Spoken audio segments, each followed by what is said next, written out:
Good day, and I love you. Welcome to the Daily Dose, your daily dose of well-being for Friday, September 21st, 2018. I'm Heather Peterson Lockhart, and I'm the Chieftess. I'm a well-being coach. Today, I'm giving you possibly the most important information of your lifetime. If you want to improve your health, this is the most important information. If you want a better love life, this is the most important information. If you want the butt and the abs of your dreams, most important information. You want more alignment with soul, with spirit, spiritual evolution, most important information. That's what I'm talking about. Today, I'm going to teach you a DIY method for cleaning your own water. The United States fluoridates our drinking water. Now, we are one of the very few countries that fluoridate our drinking water.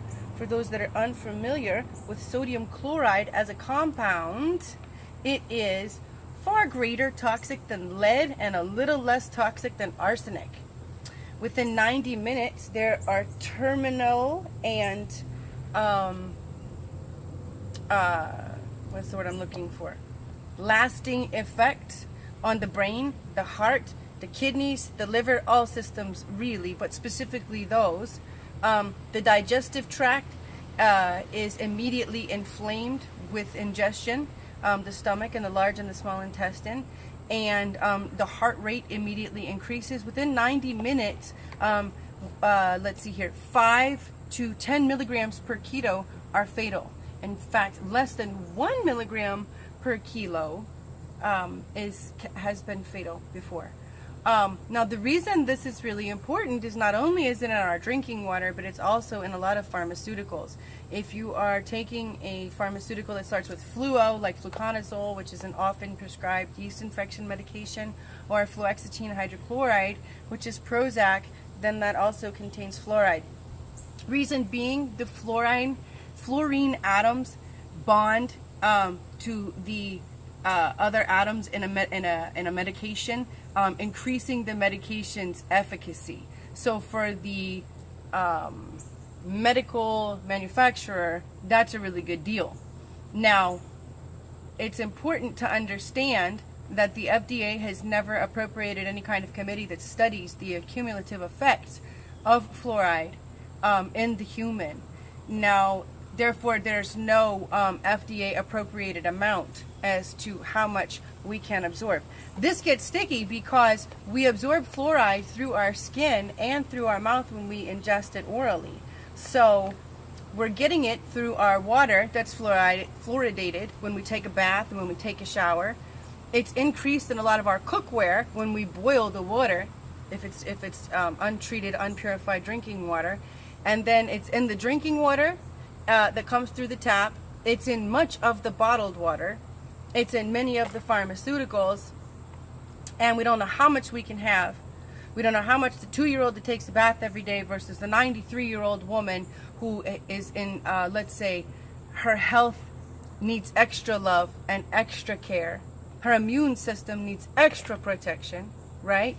Versus a woman that's pregnant. Any of these, a 32-year-old man with a compromised immune system, right? So since we don't know how much we're getting and we don't know how much is okay, it's really dangerous. It's really dangerous. And the effects of fluoride are long-term. So another one I want to tell you, fluoride does not, our body cannot detoxify itself. It accumulates in our tissue. And so it especially bonds with magnesium, forming a almost insoluble mineral compound that manifests in our bones, creating brittle bones and causing many of our bones to break and just be less than they would be. There's a gland in our brains called our pineal gland, which is largely responsible for the evolution of our DNA, epigenetics, and our spiritual evolution. And fluoride calcifies and crystallizes the pineal gland. And as the body is unable to rid itself of the fluoride accumulation, the accumulation of fluoride causes the body an inability to rid itself of a buildup of aluminum. and that often presents as Alzheimer's in the human.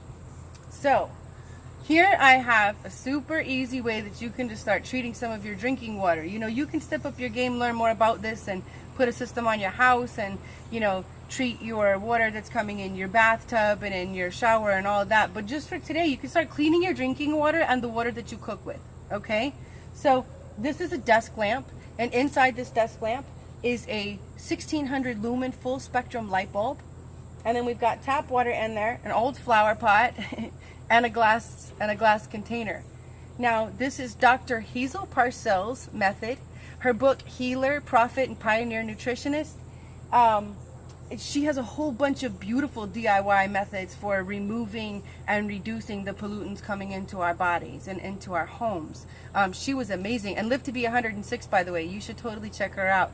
But she teaches that we can treat the water by using the light. We can clean 1 gallon of water in 30 minutes using this method. So just like the sun is too intense for anything to exist in it, it's the same thing. You're going to burn away the bacteria, you're going to burn away the heavy metals and the pharmaceuticals and all the junk, right? And then after you treat it here for 30 minutes, you can go ahead and pour it into this one, and this is where we drink from, or where I cook from. We come out of this one. And then by just leaving the water here, it's also distilling, and so chlorine and anything else is that was in there has the chance to evaporate, just like it does in nature. Pretty cool, huh? So you can implement that little method in your home today, as easy as stopping by a hardware store, getting the light bulb and a desk lamp, and everybody has an old flower pot, right? What? So boost your energy, help your systems detoxify themselves back to their divine design, and as we get in line, our health inclines. It's amazing, and I can do it all the time.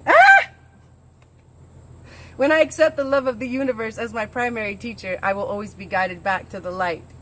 Thank you so much for joining me today. If you want to work with me, go to www.thechieftess.com and send me an email. I love you.